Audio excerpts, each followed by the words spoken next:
5-6 is going to be sometimes an open, sometimes a fold. And 3s is going to be sometimes a call and sometimes a fold. I would imagine that in these games that people probably 3-bet way too passively. Combine that with the high rake, I would imagine this is a bit more of a fold. But we're losing, so now we have to call. And obviously, villain is going to be very aggressive on a board like this. Be careful with clicking these check and fold buttons. I mean, villain does check to us. If you snap a check behind, you may give off a tell. So we could end up triple barreling here, but I think that's a little bit aggressive, especially against somebody who's marked yellow.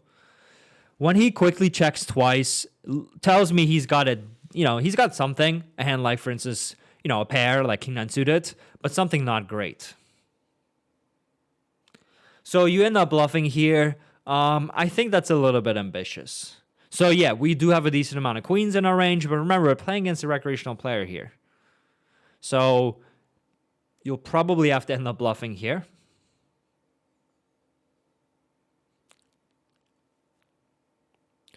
I would not be a big fan of an overbet shove here. Villain can easily have a flush himself. Well, maybe not easily, but he can have a flush himself.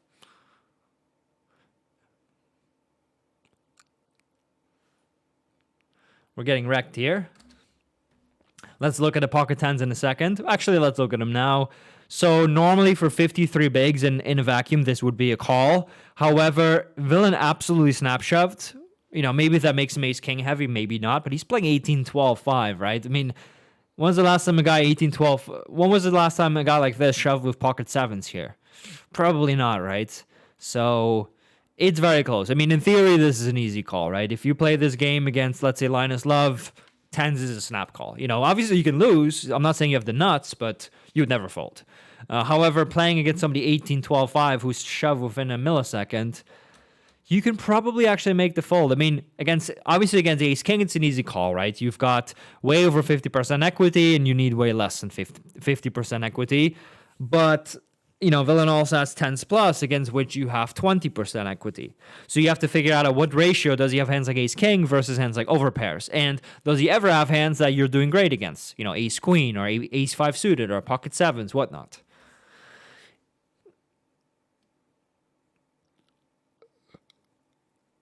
Yeah, I think this is obviously I'm gonna wait to see the result before I talk trash. I'm kidding, but this play in theory is not the worst, but it seems to me like you were too tight in a lot of these spots, and now you're like, fuck, I lost, so now I'm gonna make up for it in the next spot, even though it's not a good spot, right? So that's what I talked about in the beginning.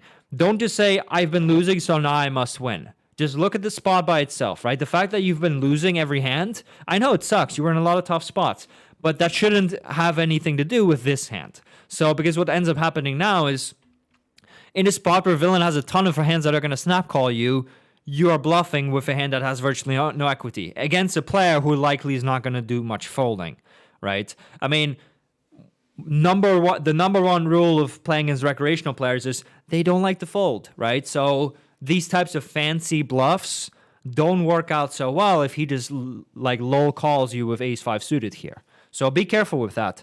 Don't say I'm going to be nitty, and then spaz and be out of control just because you want to win the next hand, right? Yeah, I get it. If you're maybe already down a stack or two, you just folded those pocket tens, which is really annoying, but that has nothing to do with this hand, right? So keeping it simple is often better.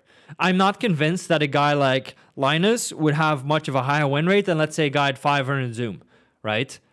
Because obviously these guys have way better fundamentals than somebody playing NL50.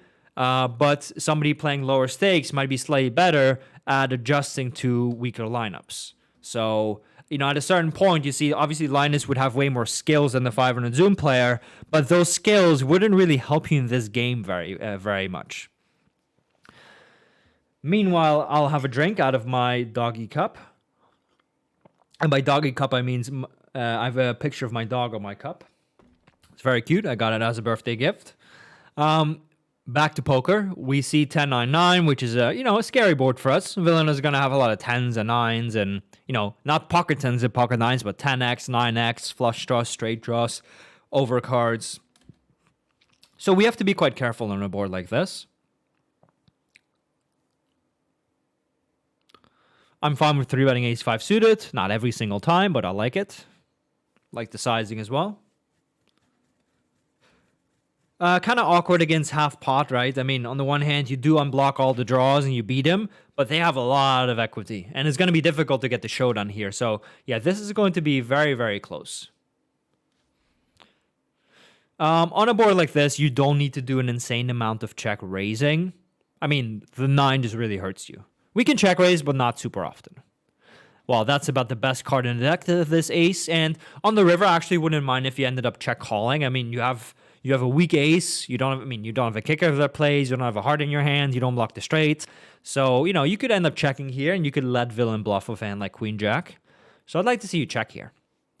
It's pretty cool to have some strong checking hands in your range. I mean, this hand is not even insanely strong, but it's nice to have some strong hands like these that you can just snap call against a bet.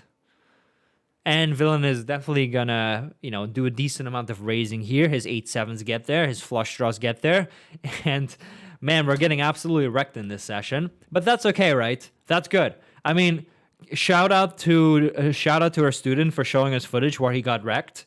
It's very easy to just show footage where you just win 10 binds. You have aces against kings 10 times in a row. But that doesn't really teach you anything, right? These types of sessions are what are going to improve you the most. So, yeah, very important.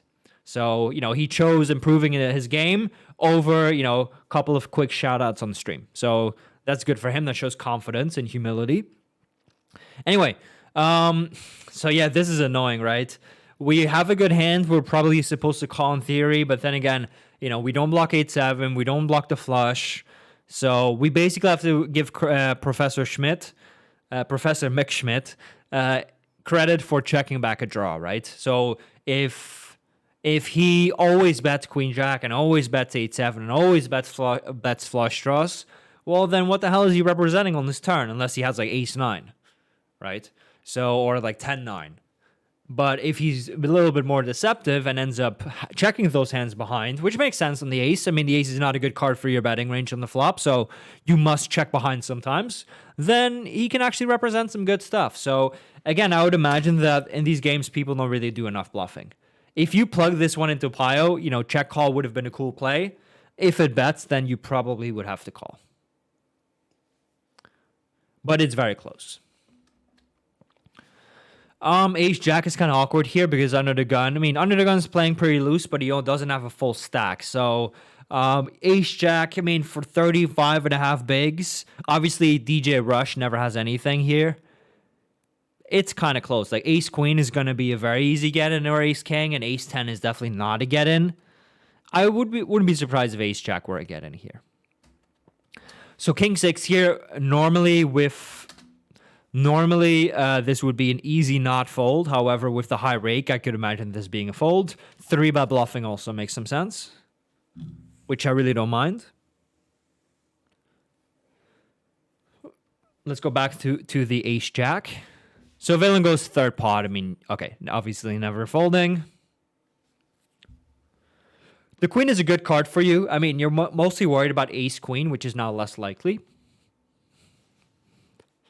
Deuces and 4s would be a pretty big mistake to have. And when DJ checks behind, he's repping hands like 6s or maybe like a weaker ace. I don't mind if you ended up betting here. Your hand is still quite valuable. You could definitely turn hands into a bluff here as well. If you have a hand like a pair of 4s, I don't think you really have that much showdown value. So it's a good spot to, turn your hand into a bluff and try and get him off something like 10s or 6s or a queen. I would not imagine him folding an ace. All right, guys, let's do a few questions.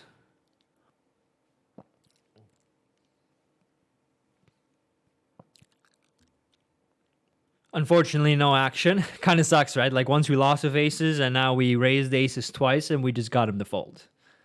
But that happens, again, don't let it fluster you. Just play your hands and eventually good things will happen.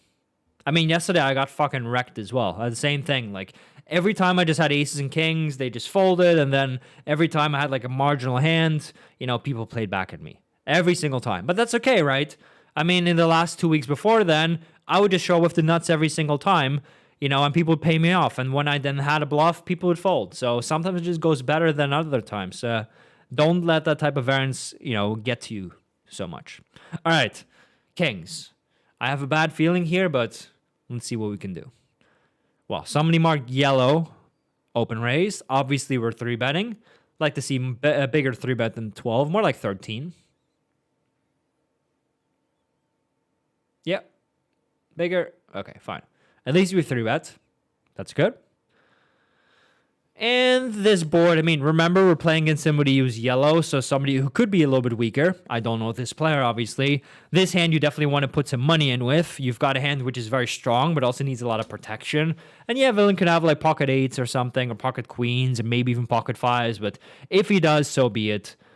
The SPR is, 3.5. About 3.5, so I think you definitely want to get this in. I also would like to see you bet bigger on the flop. Yeah, I'm not a big fan of the bet size. So villain goes for like a snap min raise, basically. Usually, so when this happens, this could just be the nuts, right? Like queens or 8s, whatever, just raising small to, to think, oh, come on, you got a good price, bro. Just call it off or just shove over the top. I'm weak. So this could easily be a trap. This could also be some type of, like pocket 9s where he doesn't want to call and fold later streets. So he's like raising for information, as Daniel Negreanu would say. I think, it's kind of close. If you're playing somebody very crazy, you probably just want to 3-bet and get this in, even though you could be behind.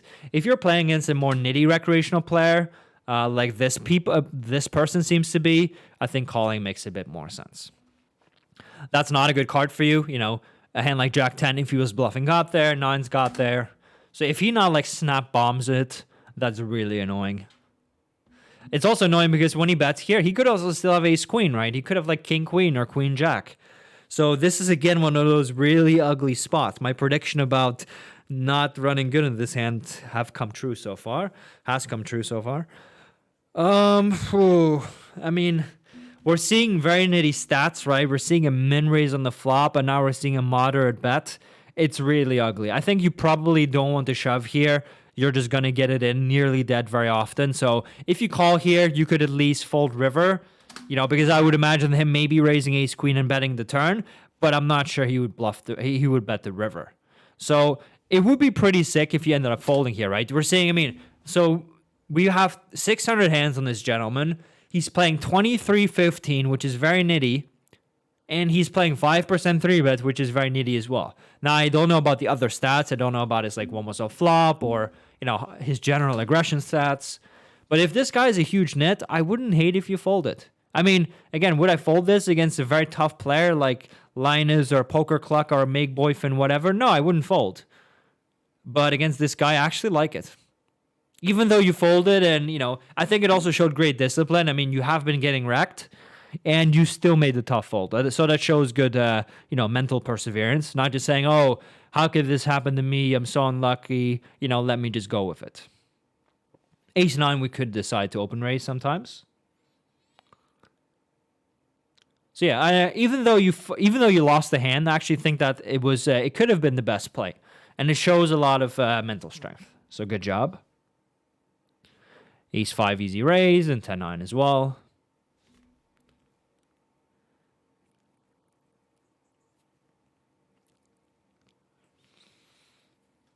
Unfortunately, we just got to let the ace-5 suited go, especially when this player is so short and 3-bet's quite large. Shoving all in would be quite aggressive, and calling, I think, is too loose. We're too dominated by better aces. So, wait, let's go back here. So, I know this is a poker coaching session, but I still want to get a read on the notes. Okay, so yellow means recreational. I've seen a lot of guys who are not that weak that you marked recreational, so be careful. Baby blue means reg. I haven't seen any of that. So purple means, or pink means hates money. Okay, I haven't seen any money haters, but okay, that's good to know. And red is end boss. Okay, so we have to look for the purple guys. Let's look for purple. Or pink, whatever. Ace-5 suited or ace-7 suited, I'm sorry, is a standard I would end up raising. You could end up limping, right? You've got two yellow players behind you. And this is definitely a board on which you want to mix it up. Villain has got to limp call a lot of hands that connect with this board. He may limp call hands like 9s or ace-10 or hands like queen-jack or king-queen. It's not like you can just bet range quarter pot and get away with it. I actually wouldn't mind seeing you check behind, which you do. Great play. And now on the turn, when he checks again, I would definitely go ahead and bet. There's a lot of protection you need, and your hand is quite valuable. Once he doesn't bet, yes, he could be check raising you, which, judging from how the session is going, must be happening. Good thing it doesn't. But yeah, easy value bet.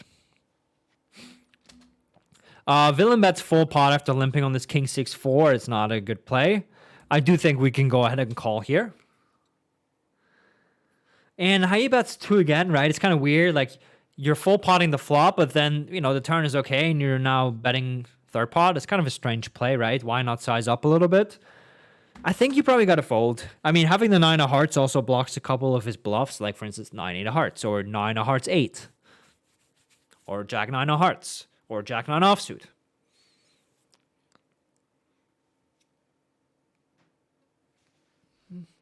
Eight 4 suited is a pretty loose open raise, but I don't hate it. I've been going to the gym a lot lately. I actually pop my chest.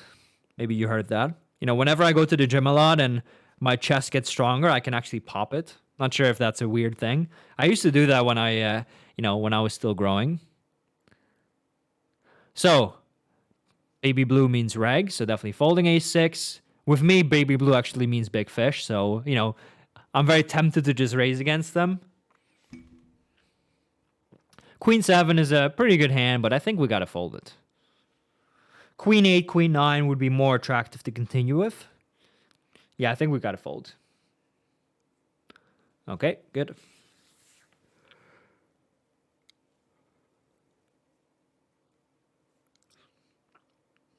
A6, very, very easy fold. Okay. Calling would be a pretty significant mistake. I mean, our hand is disconnected. We're facing high rake. We're not getting the greatest price.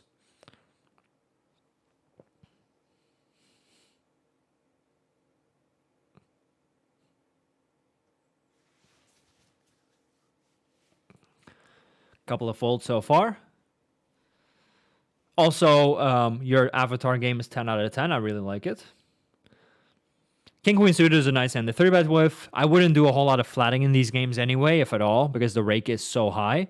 So if you go to the flop, you are going to pay rake, whereas if you take down the hand pre-flop, you don't pay rake. Against a good player, you can end up calling the 4-bet here. If you believe that your opponents are extremely nitty, you can just fold. And the reason this shove is not good, obviously, is because our range is completely uncapped and he's risking so much, right? He's only winning a handful of big blinds while risking 74. I'm not sure what that means. I've seen all kinds of crazy stuff. I would say ace-king is a hand that often gets shoved like this. A hand which is obviously quite good, and it is plus EV to shove there. It's just people who are afraid to play post-flop. They probably played ace-king a few times. They lost in an ugly spot, so they're like, I'm just going to ship. I know I'm making some money when shipping, so at least I don't have to think anymore. So, that shows a lack of confidence in his game. Or maybe he's just on drugs, and, he's like, what are you talking about? I just want to gamble. But generally, it means a lack of confidence. I remember doing that as well. I even made a thread about it on Run It Once like 7 years ago. Or, whenever I had ace-king, let's say in late position spots, I would always just 4-bet shove. And I would argue, yeah, but it's plus EV, right? And they said, yeah, it's plus EV, but it's not the highest EV play. And it just shows you're scared post-flop, right? You're scared to play a non-pair on the flop because you don't know what to do. So instead, you should work on your post-flop game rather than just avoiding improvement by just taking out taking the easy way out. And they were completely right. And that takes a lot of time, obviously, but in the end, that's the right decision. I like the 3-bet with the ace-9 suited. So villain ends up cold calling here. When he does that, I mean, it could be a misclick, right? But it tells me he's mostly got a medium strength hand. So, like 9s, 10s, jacks, ace, queen, ace, king. Maybe like 7-6 suited sometimes. So I would not expect to get a lot of folds here. Yeah, when he snaps, I would not expect you to get a lot of folds. So definitely be careful.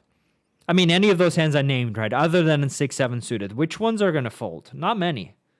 And also on this 10, you have to be careful. As I said, villain has 10s probably quite often. So yeah, it's tempting to bet. You do have obviously a decent draw. But at the same time, villain can definitely continue here. We 3-bet 10-9 suited small blind versus MP. It's okay to 3-bet that hand, but obviously you can't 3-bet these types of hands all the time. You have to do it sometimes. And on the turn, I mean, it's not even the worst hand to continue to barrel with. You do a good job blocking hands like 10s and 9s. So, I mean, I don't like the fact that you snap checked and didn't even think about it. So, again, in these bigger spots, it seems like you're not really pulling the trigger at all. I'm not saying you should just barrel every type of overcard. That would be ridiculous. But it is a good spot for you, right? I mean, if you have an overpair there, a good one, you're very happy about the board, especially on the board pair. All right, let's do this last hand.